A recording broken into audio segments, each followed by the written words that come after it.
पदार्थों का वर्गीकरण एवं अवस्थाएं, classification of substance and states of matter. हम ये कह सकते हैं कि वे वस्तुएं जिनका भार होता है, जो स्थान ग्रहण करती हैं, घेरती हैं, उनको हम पदार्थ या मैटर कहते हैं। पदार्थ जो हैं वो पदार्थ की जो है वो तीन अवस्थाएं होती हैं, ठोस, द्रव, गैस। ये पदार्थ की तीन अवस्थाएं होती हैं। फिर जो है पदार्थ जो है उसको भौतिक संरचना के आधार पर ठोस, द्रव, गैस और प्लाज्मा में हम वर्गीकृत कर सकते हैं। पदार्थ को भौतिक अवस्था के आधार पर ठोस, द्रव, गैस में हम विभाजित करेंगे। वहीं अगर रासायनिक संरचना के आधार पर बात करें तो तत्व यौगिक मिश्रण में ही हम क्लासिफाइड करते हैं। पदार्थों का वर्गीकरण जो है वो भौतिक संरचना के आधार पे और रासायनिक संरचना के आधार पे क्लासिफिकेशन करते हैं। तो इसमें ठोस, द्रव, गैस आगे और प्लाज्मा और पांचवी व्यवस्था और खोज ली गई है, बोर्स, आइंस्टाइन भी इसी कंडेंसेट। रासायनिक संरचना के आधार पर तत्व यौगिक और मिश्रण पदार्थ के अलग अलग रूप ही पदार्थ की अवस्थाएं कहलाती हैं। पदार्थ की अवस्थाएं जो हैं वो कणों की आकृति एवं आयतन के आधार पर पदार्थों को हम निम्न फेज में डिवाइड कर सकते हैं। ठोस, सॉलिड्स होते हैं ऐसे पदार्थ जिनका खुद का क्या होता है, जिनका निश्चित आयतन होता है, आकार, आकृति और आयतन दोनों निश्चित होता है। कण जो हैं वो अत्यधिक पास पास होते हैं, तो ये जो हैं वो ठोस पदार्थ कहलाते हैं। ठोस जो हैं वो कठोर होते हैं। ठोस में कण जो हैं वो काफ़ी पास पास होते हैं। फिर ध्रुव जो है उनका आयतन तो निश्चित होता है, परंतु आकार या आकृति निश्चित नहीं होती है। जिस पात्र में डालते हैं उसी पात्र का आकार और आकृति ग्रहण कर लेते हैं। ध्रुव बह सकता है, फैलता है एवं एक पात्र से दूसरे पात्र में उड़ेला जा सकता है। ध्रुव में कण जो है वो थोड़े दूर होते हैं ठोस की अपेक्षा। ऐसे पदार्थ जिनकी आकृति निश्चित नहीं होती है लेकिन आकार निश्चित होता है, आकार या आकृति निश्चित नहीं होती लेकिन आयतन निश्चित होता है, वो ध्रुव कहलाते हैं।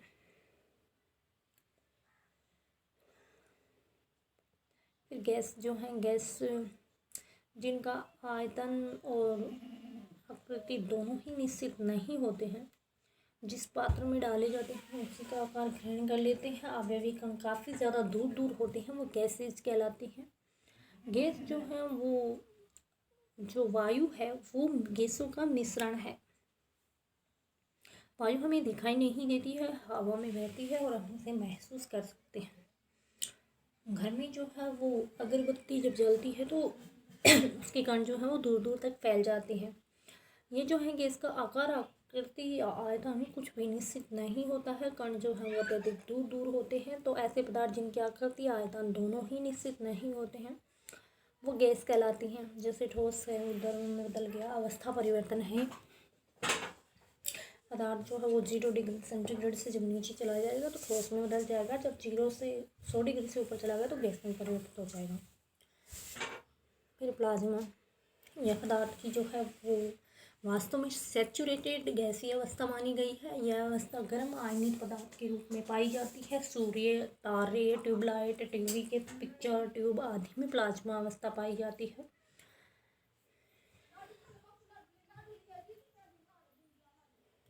परमाणु एवं अणु, परमाणु जो होता है एटम्स, ये जो है हमारे पदार्थ एवं उसकी अवस्थाओं के बारे में हमें पता लगाया। पदार्थ जो हैं, सभी पदार्थ जो हैं वो बहुत ही छोटे छोटे सूक्ष्म कणों से मिलकर बने होते हैं और इन सूक्ष्म कणों को हम परमाणु कहते हैं। प्रत्येक पदार्थ जो है वो परमाणुओं से मिलकर बना रहता है, अतः परमाणु पदार्थ की मूलभूत इकाई है।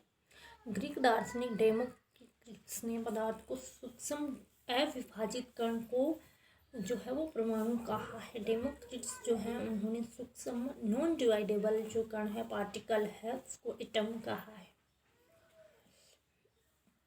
ए का मतलब होता है कैनॉट, टॉम मतलब आउट, जिसको हम विभाजित नहीं कर सकते। कैनॉट प्लस टॉम, जिसको आउट, जिसको कट, जिसको हम विभाजित नहीं कर सकते। परमाणु में मुख्य रूप से 3 मूल कण होते हैं, प्रोटॉन, इलेक्ट्रॉन, न्यूट्रॉन। परमाणु की संरचना के 2 भाग होते हैं, एक तो होता है नाभिक आंतरिक भाग होता है, और दूसरा जो है वो इलेक्ट्रॉनिक कक्ष होता है। इलेक्ट्रॉनिक कक्ष जो है वो बाहरी भाग होता है, नाभिक जो है वो इंटरनल पार्ट्स होता है। परमाणु के केंद्रीय भाग या आंतरिक भाग को हम नाभिक कहते हैं। इसमें दो प्रकार के कण होते हैं। प्रोटॉन जो है वो धनावेशित कण है, न्यूट्रॉन जो है वो एक विद्युत उदासीन कण है। परमाणु के बाह्यतम भाग में ऋणावेशित कण पाए जाते हैं, जिनको हम इलेक्ट्रॉन्स कहते हैं। ये नाभिक के चारों ओर निश्चित कक्षाओं में चक्कर लगाते हैं। परमाणु किसी पदार्थ का वह सूक्ष्मतम कण है जो अधिकांशतः स्वतंत्र अवस्था में नहीं रह सकता और जिसमें पदार्थ के गुण मौजूद रहते हैं। अणु या मॉलिक्यूल्स से दो या दो से अधिक परमाणु मिलकर अणु बनाते हैं। हाइड्रोजन के दो समान परमाणु आपस में संयोग कर हाइड्रोजन का एक अणु बनाते हैं। ऑक्सीजन और हाइड्रोजन मिलकर जल का एक अणु बनाते हैं। परमाणु या परमाणुओं का समूह जो स्वतंत्र अवस्था में रह सकता है वो अणु कहलाता है। फिर हम इसमें एक महत्व कणाद के बारे में देख लेते हैं।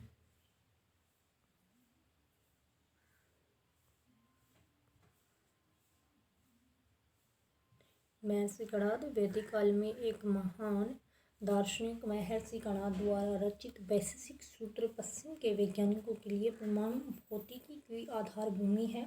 आपने वैशेषिक दर्शन में परमाणु सिद्धांत का प्रतिपादन किया। उन्होंने ये अवधारणा दी कि परमाणु आपस में मिलकर अणु का फॉर्मेशन करते हैं। इन्होंने तंडुल कणों को खाकर तपस्या की और दर्शन रचा, इसी से इनका नाम कणाद पड़ा। कण अणु के सिद्धांत के प्रवर्तक होने से यह कणाद कहे गए। और महर्षि कणाद की यह अवधारणा जॉन डाल्टन जो है, जिन्होंने परमाणु सिद्धांत के बारे में बताया था, इससे भी लगभग 2500 वर्ष पुरानी है।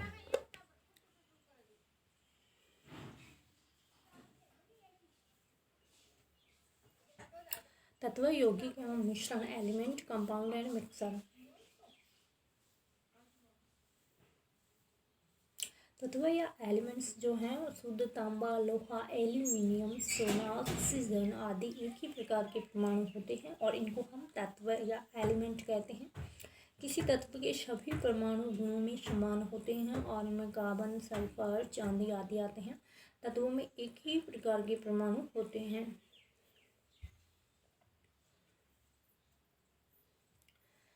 जो डेफिनेशन ऑफ केमिस्ट्री, रसायन की परिभाषा। हम गणित में जोड़ने, घटाने, गुणा या त्रिभुज आदि बनाने के लिए हम चिन्हों का उपयोग करते हैं और ये चिन्ह गणनाओं को व्यक्त करने के लिए संक्षिप्त रूप से होते हैं। चिन्हों का उपयोग केवल गणित में ही नहीं, रसायन में भी किया जाता है। रसायन विज्ञान में तत्वों को व्यक्त करने के लिए प्रतीक का उपयोग किया जाता है। अब तक टोटल 118 तत्व जो है वो खोजे जा चुके हैं और प्रत्येक तत्व को अंग्रेजी वर्णमाला के 1, 2 या 3 अक्षरों से इसको रिप्रेजेंट किया जाता है। तत्वों के प्रतीक जो है वो हाइड्रोजन का प्रतीक जो है वो H होता है और कार्बन का C, फ्लोरीन का F, नाइट्रोजन का N, phosphorus P, sulphur S, oxygen O, potassium K, स्वर्ण गोल्ड AU, अर्जेंट इसको हम बोलते हैं, अर्जेंटम चांदी को बोलते हैं, aluminium, bromine Br, calcium Ca, chlorine Cl, magnesium Mg, sodium Na, potassium copper Fe, चांदी सिल्वर Ag, अर्जेंटम पारा जो है Hg। पारा जो है एक ऐसी धातु है जो ध्रुव अवस्था में पाई जाती है। बाकी धातुएं जो है वो ठोस अवस्था में होती हैं, लेकिन ये जो है इसका अपवाद है।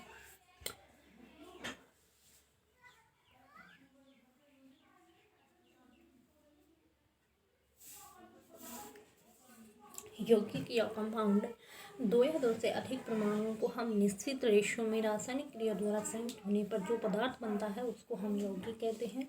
और यौगिक के अंतर्गत शक्कर आती है, कांच आ गया, चूना आ गया, नमक, खाने का सोडा, साबुन, सर्फ, ये जो है वो कंपाउंड होते हैं। जैसे जल है H2O, NaCl, sodium chloride, CO2, carbon dioxide, MgCl2, magnesium chloride, hydrochloric अम्ल। यौगिक बनाते समय कोई परमाणु एक निश्चित संख्या में अन्य परमाणुओं से संयोग करता है और परमाणुओं की संयोग करने की क्षमता को हम बैलेंसी या संयोजकता कहते हैं। फिर मिक्सर, जैसे कुछ पदार्थ ऐसे होते हैं कि जिसमें हम जो है दो या दो से अधिक तत्वों या यौगिकों को किसी भी रेशो में मिलाने से बनाते हैं, तो उनको हम मिश्रण कहते हैं। जैसे शरबत, हवा, रेत, ये जो है शरबत, हवा, रेत, ये जो है मिक्सर के एग्जाम्पल हैं। सत्येंद्र नाथ बोस जो है वो कौन है? सत्येंद्र नाथ बोस जो है 1 जनवरी 1854 में कलकत्ता में इनका जन्म हुआ था। इन्होंने सांख्यिकी यांत्रिकी का प्रणेता कहा जाता है। सत्येंद्र नाथ बोस ने के अनुसंधान कार्यों और वैज्ञानिक एनरिको फर्मी द्वारा किए गए विकास से ही कण भौतिकी के मूल कणों को हम 2 भागों में डिवाइड करना संभव हो सका।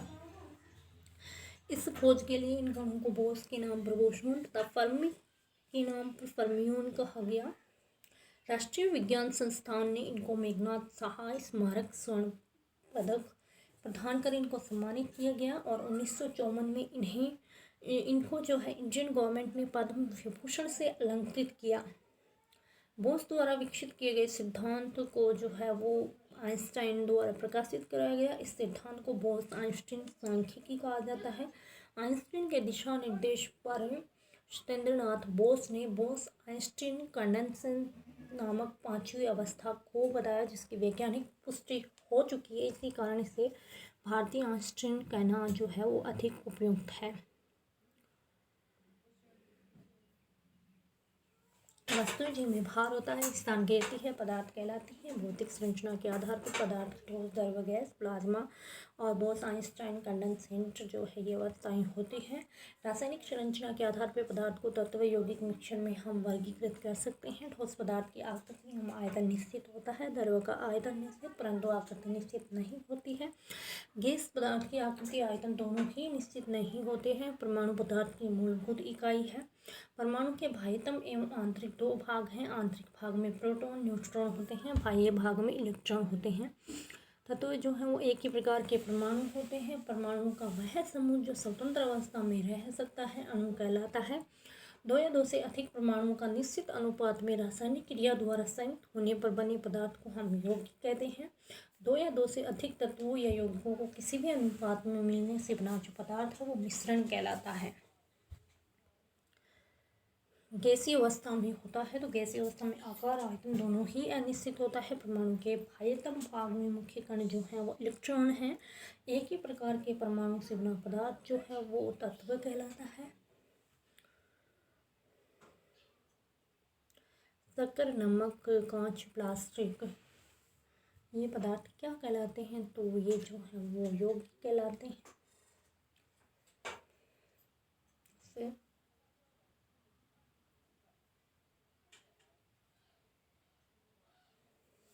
परमाणु के नाभिक में प्रोटॉन प्लस न्यूट्रॉन उपस्थित होते हैं। यह आंतरिक भाग कहलाता है।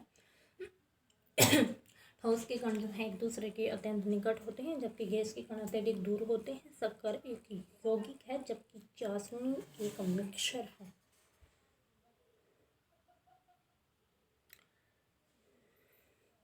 लोहा एक तत्व है। नमक जो है वो एक यौगिक है। इसमें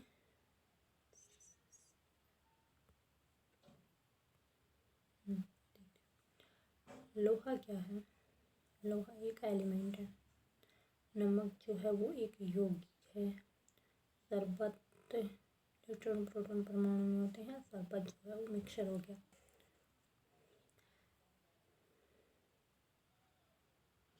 इनको छांटना है।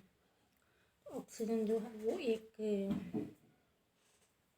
अणु है। तत्व में तो ऑक्सीजन एक ही प्रकार के हो गए तो उसमें तत्व ही होगा। लोहा तत्व है। शक्कर जो है वो एक यौगिक है। नमक यौगिक है। हाइड्रोजन गैस तत्व है। रेत जो है वो एक मिक्सचर है। तांबा एक तत्व है। साबुन जो है वो एक यौगिक है। सर्फ जो है वो एक यौगिक है। चाशनी जो है एक मिक्सचर है।